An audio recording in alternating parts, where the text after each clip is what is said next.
Good morning, hello, good afternoon and good evening if you're tuning in on the replay later in the day.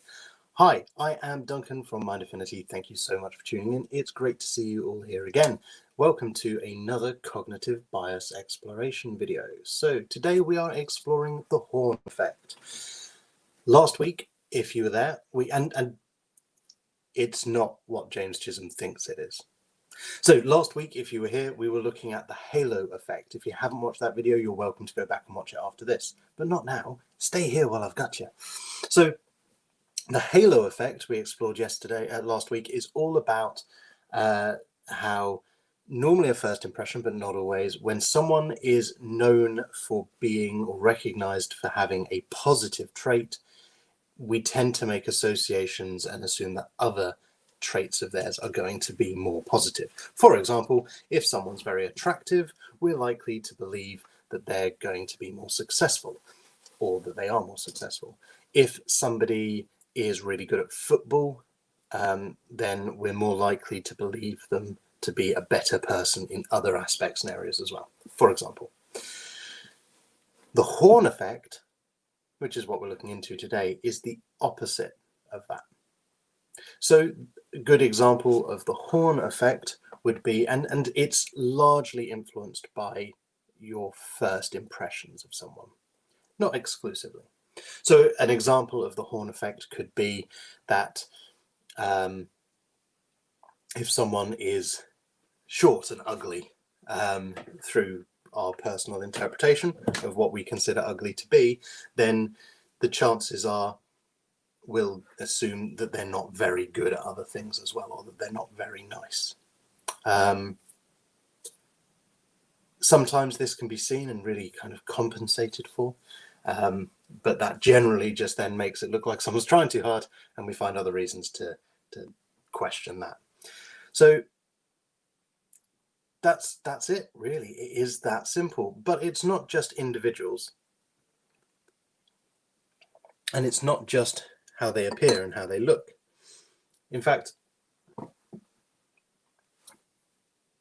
yeah, James Chisholm is very disappointed because this is not what he was hoping for when he heard the term horn effect. But at least he likes the mug. Thanks for tuning in, James. So yeah, so in essence, that's what the horn effect is. It's just the opposite of the halo effect. You'll also have this sometimes referred to as the devil effect, or the inverse halo effect, and various things like that. You kind of get the idea: horns, devil, halo, angel. So, but yeah, it's really important to consider this. I know, looking at some of the people that are watching, and hello, thank you for watching. I know a lot of you there are business owners. It's something that's really important to consider with brand as well. So as much as we can see a brand do something positive and therefore assume that they're going to do other positive things, the same thing happens with a negative. So, for example, in small business circles, recently I've seen some business owners, let's say, using social media in a questionable manner, to put their opinions across in such a way that is perhaps a stronger approach than would be necessary. That's very carefully worded, that, wasn't it? So if people see these people online interacting in a way and it gets someone's back up and they think ill of that person as a result, especially if it's their first impression of that person, the chances of them doing business with that person are very, very slim. You hear the phrase people buy from people.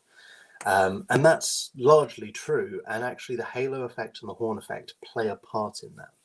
Because if we perceive a person to be a good person, we're more likely to perceive their business to be a good business.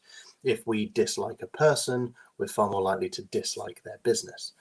It's the same thing. We notice something that we dislike, and so we presume that we're going to dislike more things on top of that. So James hadn't even made the connection of halo and horn, angel and devil, but now he has. So yeah, that is the horn effect. So how is this relevant to you other than knowing about it? Well, firstly, knowing about it, as with all of the other cognitive biases that I've been covering, knowing about it and understanding it helps you to spot it and look out for it. So it could be that you meet someone that you dislike or disapprove of initially, but it would be better for you to get on with that person, for example. So what you might want to do in that situation is just recognize and look past that initial dislike and specifically try and hunt for just one thing that you like and approve of from that person.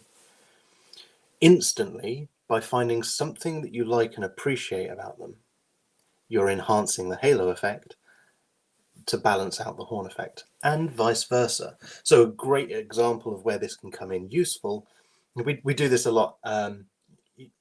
Let's imagine for a moment that we're infatuated with someone. We've met someone, we don't really know them.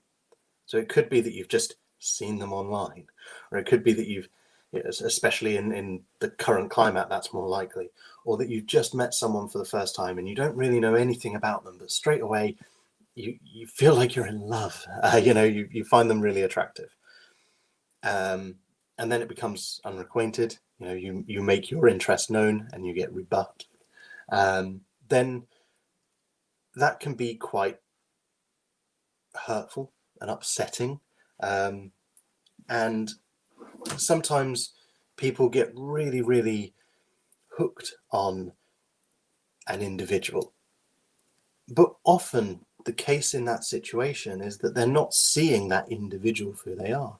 They've identified one or two things that they find particularly positive about this person. So it could be their appearance is a great example.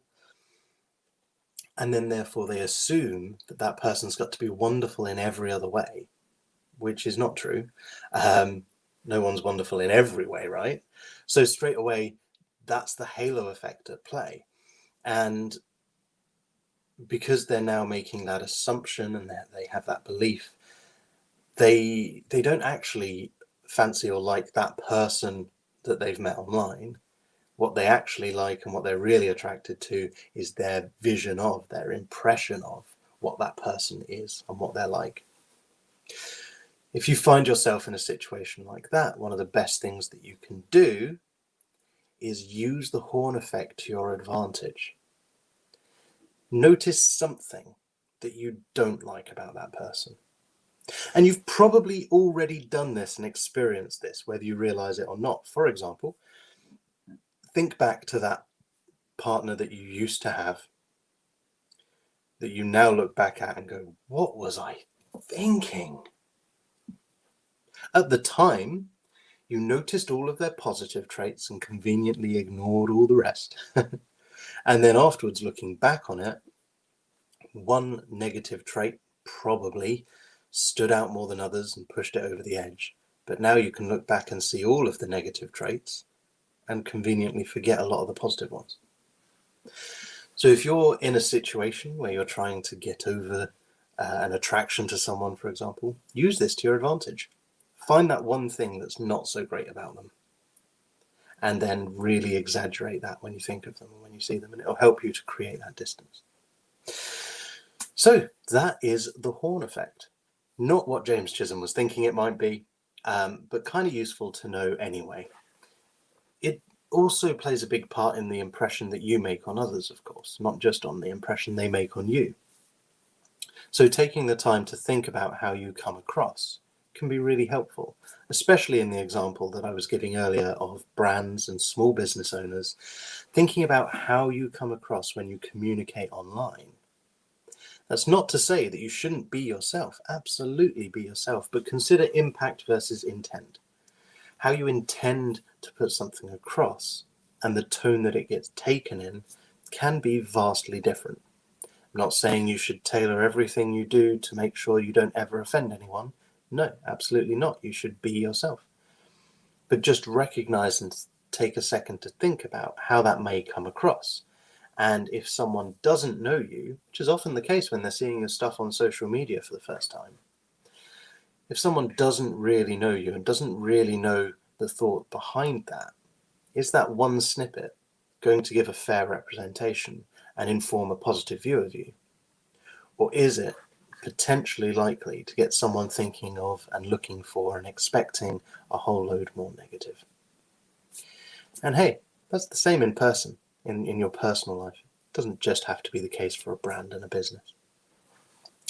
So that is the Horn Effect. Tune in next week at the same time, 9 o'clock on Thursday morning, where we'll be covering another cognitive bias. And if there's ever anything that you've wondered about, if you ever find yourself saying, why do we do that? Or what makes people think this way? Get in touch, let me know, ask the question, and I may even turn that into a video for you too. So thanks everyone for tuning in. I hope you have an amazing day. Go out there and whatever it is that you want to get done today, go out there and smash it.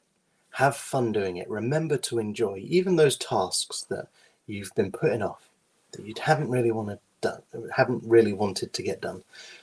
Take the time now to put on some music or do something that makes that more enjoyable, and just crack on with it. Have a great day, enjoy yourselves, and I'll speak to you soon.